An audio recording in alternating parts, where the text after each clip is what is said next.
Salut à tous, on se retrouve pour une nouvelle vidéo, l'analyse du match de la dernière chance pour l'Algérie contre la Côte d'Ivoire. Il y avait encore de l'espoir mais c'est maintenant officiel, le tenant du titre est éliminé après une lourde défaite 3-1. On va se demander comment les Fennecs sont autant passés à côté de leur match et comment la Côte d'Ivoire a fait pour les faire déjouer. De votre côté, vous en avez pensé quoi de ce match et que pensez-vous de l'élimination de l'Algérie? Est-ce que vous voyez la Côte d'Ivoire aller au bout de cette CAN 2021? Je vous attends en commentaire. On commence par un point sur les compos. Belmadi avait promis du changement avec notamment l'abandon prévu du 4-3-3 qui a été trop souvent utilisé d'après lui. Il est donc parti sur un 4-2-3-1 avec la même défense que contre la Guinée équatoriale, mis à part l'attitude de Bedran, à la place de Ben Lamri. Au milieu, on a le retour de Zerouki qui vient se placer aux côtés de Benasser, lui qui a manqué au Fennec pendant son absence. Sur les éléments offensifs, Belaïli est titulaire, avec à côté de lui Benrahma et Mahrez, avec Bounedjah en pointe. Du côté de la Côte d'Ivoire, on est sans surprise sur un 4-3-3 comme sur les deux premiers matchs. La défense reste la même à un détail près, le jeune Kosunu est titulaire aux côtés de Deli à la place de Bailly. Aurier et Conan sont sur les côtés. Le trio Sangaré, Kessié, Seri au milieu, c'est du très solide.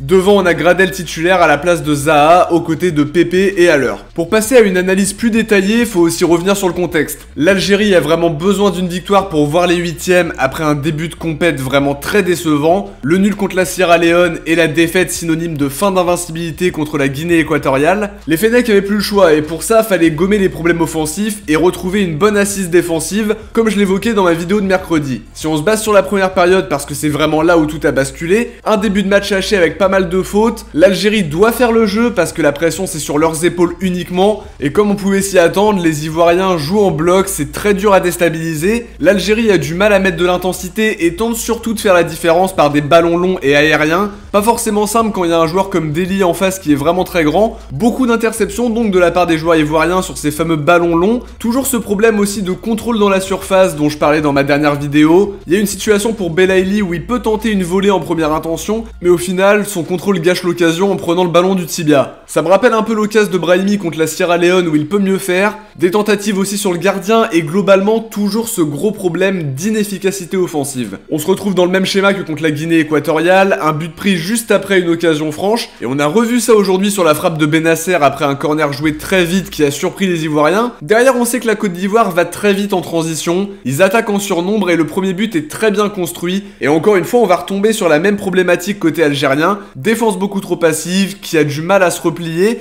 et qui fatalement s'expose en voulant trop attaquer. Un énorme temps de retard à chaque fois qui aboutit à l'ouverture du score, avec une défense désorganisée et qui semble complètement perdue. C'était ce qu'il fallait éviter, j'avais appuyé là-dessus dans ma dernière vidéo, fallait pas que l'Algérie court après le score parce que ça t'oblige à t'exposer encore plus, et donc à avoir plus de chances d'encaisser. À 1-0 ça se complique déjà mais ça peut s'arranger, 2-0 c'est pas pareil, sur coup de pied arrêté en plus, c'est vraiment terrible parce que Sangaré est vraiment seul au second poteau, Zerouki lâche complètement son marquage, et derrière Sangaré a tout le luxe d'ajuster. La Côte d'Ivoire joue pragmatique et capitalise sur ses occasions, contrairement à ce qu'on a vu de l'Algérie pendant toute cette phase de poule. Les Fennecs n'ont pas réussi à canaliser les phases de transition, et c'est encore la même chose sur le 3-0 avec un surnombre offensif, et encore une fois, une défense algérienne qui n'est pas assez solide, qui se fait prendre de vitesse, qui est trop passive, et qui n'a jamais montré que c'était vraiment un mur infranchissable dans cette CAN, que ce soit avec Ben Lamri ou Bedran.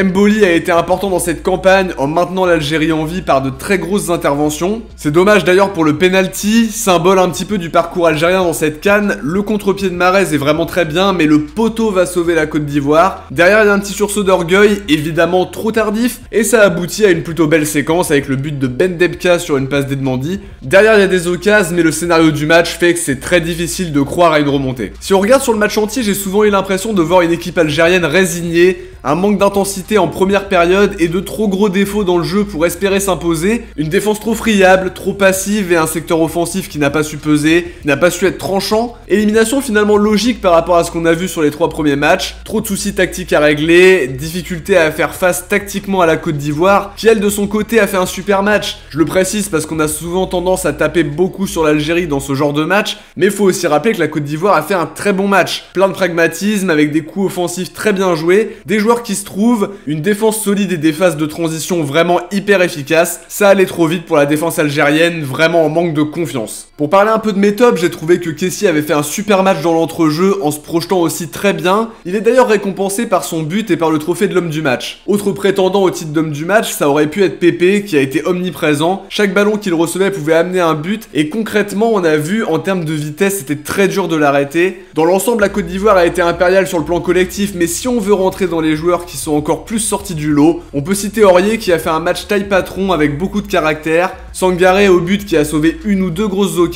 Deli qui m'a particulièrement impressionné avec des interventions cruciales. Parmi les tops, il y en a un qui sera algérien avec Raïs Mboli qui a permis à l'Algérie de stopper un peu l'hémorragie et de pas prendre une réelle valise qui aurait pu être beaucoup plus grosse. Les flops seront plutôt quand même du côté algérien, vous vous en doutez. Benrahma n'a pas énormément fait la différence à part quelques corners obtenus. Mahrez rate son péno et passe à côté de son match alors que je l'avais trouvé très entreprenant sur les deux premiers matchs avec de très bons ballons donnés qui n'ont pas été suivis par ses attaquants. Belaïli, mis à part le penalty obtenu, il a pas non plus marché sur l'eau et comme pour le reste du secteur offensif, c'était pas simple d'aller dans la surface ivoirienne et les difficultés dans la construction du jeu se sont répercutées évidemment sur ce trio individuellement. Défensivement, les latéraux ont souvent été pris de vitesse, que ce soit Ben Sebaini ou de l'autre côté Attal. Ils ont pas pu stopper les énormes courses de Pépé et de Gradel de chaque côté. Trop passif et trop tourné vers l'offensif sur les phases de transition, ça fait aussi partie du contexte du match. La charnière a été mise à rude épreuve, souvent livrée à elle-même et trop passive elle aussi. Trop d'espace laissé et ils n'ont pas pu intervenir sur des moments chauds. Maintenant, qu'est-ce qui va se passer pour la suite? La Côte d'Ivoire a envoyé un énorme signal aux autres équipes avec un match très convaincant, une efficacité offensive remarquable et un bloc défensif qui sera très compliqué à déstabiliser. Ils ont montré qu'il fallait leur laisser très peu de choses parce que derrière ils capitalisent. C'est un beau collectif qui d'après moi peut aller loin. La question est plus compliquée sur l'Algérie, je pense que l'avenir de Belmadi ne sera pas remis en cause par rapport à cette élimination au premier tour dans un groupe plutôt abordable sur le papier.